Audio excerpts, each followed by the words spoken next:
Euh, Moi, j'ai commencé, c'était en 99. D'accord. J'avais 14 ans. J'étais pas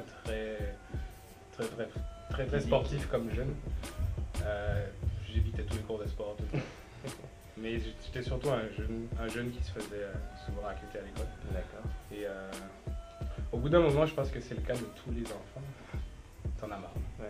Tu veux juste sortir de là. Tu veux juste pouvoir te défendre, pouvoir te sortir de ça, puis ressentir un peu la liberté que chacun a. Ouais. Sûrement.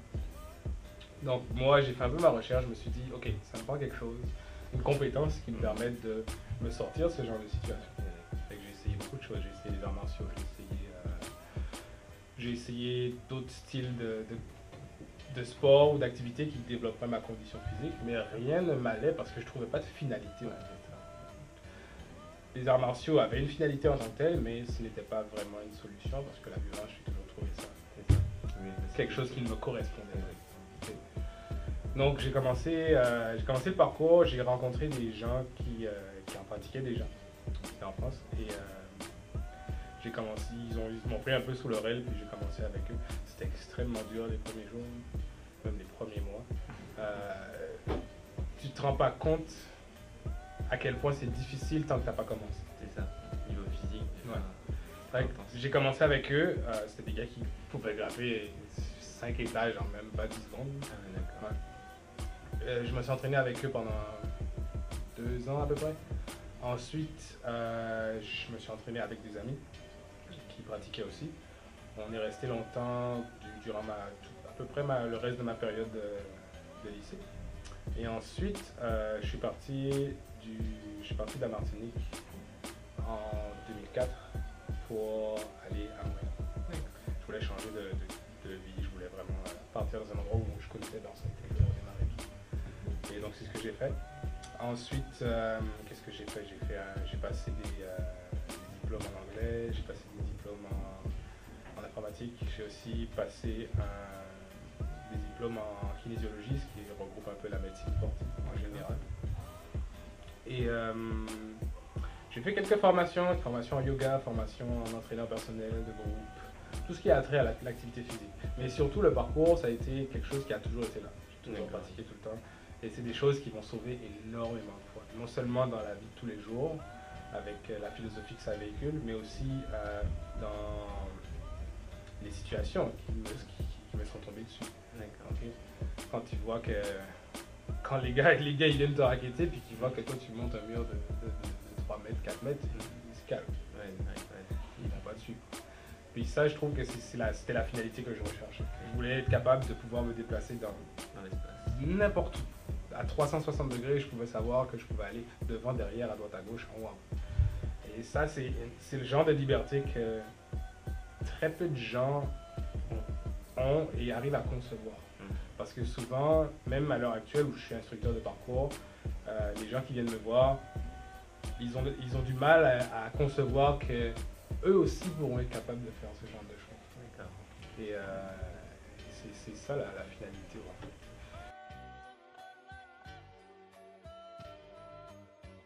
On a ouvert un gymnase à Montréal qui s'appelle The Spot, où on est ouvert depuis 2 ans maintenant, 2 ans et demi à peu près. Et on a plus de 2000 membres chaque semaine. On a des nouvelles personnes chaque semaine aussi. C'est vraiment vivant quoi. Oh, c'est très vivant. Si tu verras les vidéos que je vais te passer. On organise des petites compétitions chaque année. On organise aussi des cours qui se donnent par tranche d'âge. D'accord. Pour les 6 à 9 ans, les 10 à 12, 13 à 17, puis les 18 et plus. D'accord. On organise aussi des cours d'introduction pour ceux qui veulent découvrir, pour monsieur, tout le monde, n'importe qui veulent essayer. Et aussi, notre avantage, c'est que notre gymnase est ouvert tous les jours, de midi à 22h. Et tous les jeunes qui prennent des cours ou qui prennent l'accès libre, il y aura accès toute la journée. Contrairement à certains gymnases où tu as juste accès pendant 1 heure et demie. Après, ça se fait normal, etc. Et donc, c'est un peu ça. D'accord.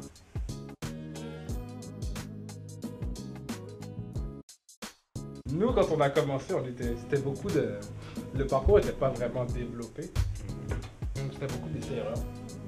Et je trouve qu'on a perdu énormément de temps à faire des choses totalement scripté.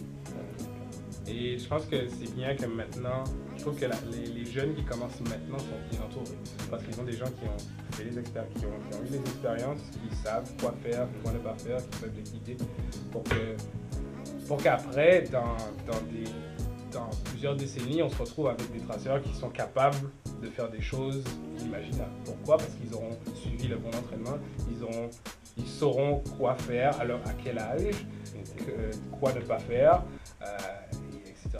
C'est surtout, le parcours, c'est surtout basé sur le respect. Respecter les autres, et ils vont respecter ton travail aussi. Ça, David Bell l'a répété plusieurs fois, et je suis d'accord là-dessus. Parce que il faut dire les choses. C'est un art qui est atypique, qui demande de sortir un peu des sentiers battus. Et quelqu'un qui va voir ça dans la rue va se dire, ok, ça peut être un voleur, ça peut être quelqu'un qui veut foutre le bordel. Donc c'est un peu ça. Mais le parcours véhicule une grosse philosophie d'amélioration de soi, et surtout de respect de notre environnement, mais aussi des autres personnes. Et ça, c'est une philosophie que j'enseigne à mes jeunes dès le début.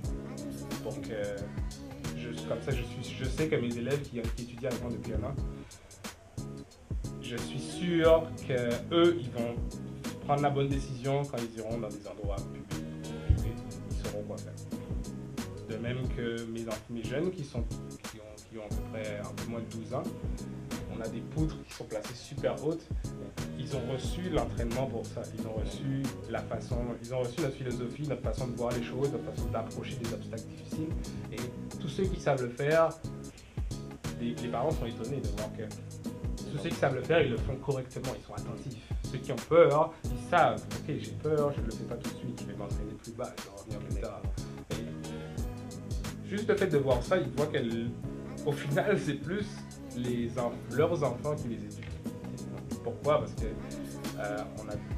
les parents ont été élevés dans de la peur. C'était toujours, oh, monte pas là, fais pas ci, fais pas ça, tu vas te faire mal, etc.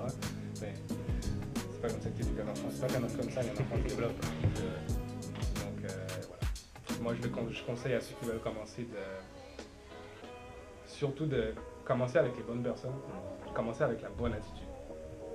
Et positif, jamais dire ah non, je vais pas y arriver. Et avoir deux choses, la discipline et de la constance. Discipline, pourquoi? Parce que c'est ce qui nous fait avancer. Être motivé, c'est bien, mais c'est pas quelque chose qu'on peut aller chercher quand on veut. Ça vient naturellement. Être discipliné, c'est surtout se donner des objectifs, puis se donner un entraînement qui reste jusqu'à ce qu'on l'accomplisse. Et ça donne un but. Ça permet à n'importe qui de progresser très rapidement plutôt que de s'entraîner dans la vie comme des autres. La constance, moi je dirais plus qu'il faut intégrer le parcours comme si ça devenait un mode de vie, une façon d'être, une façon de penser. Et de là, c'est là que tout le reste va s'enchaîner naturellement. Toutes les choses vont se placer, les progressions vont se faire très vite. Et avant même qu'on s'en rende compte, on est déjà rendu à un niveau bien supérieur.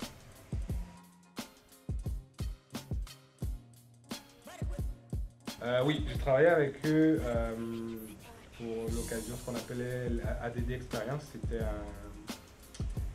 un week-end au complet où on avait plusieurs coachs, non seulement de parcours, mais aussi de mouvement, de n'importe quel type de discipline.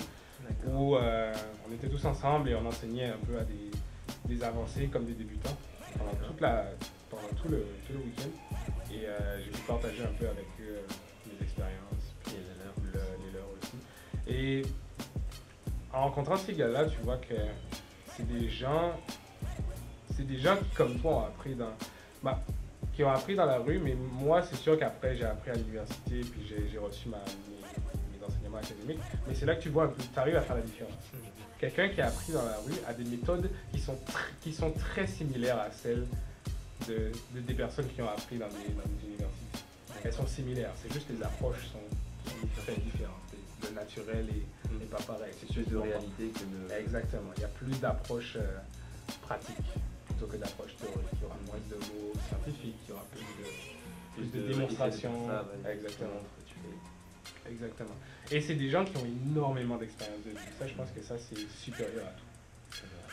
avoir de l'expérience de vie, avoir vécu des choses, ça améliore un homme beaucoup plus qu'un livre.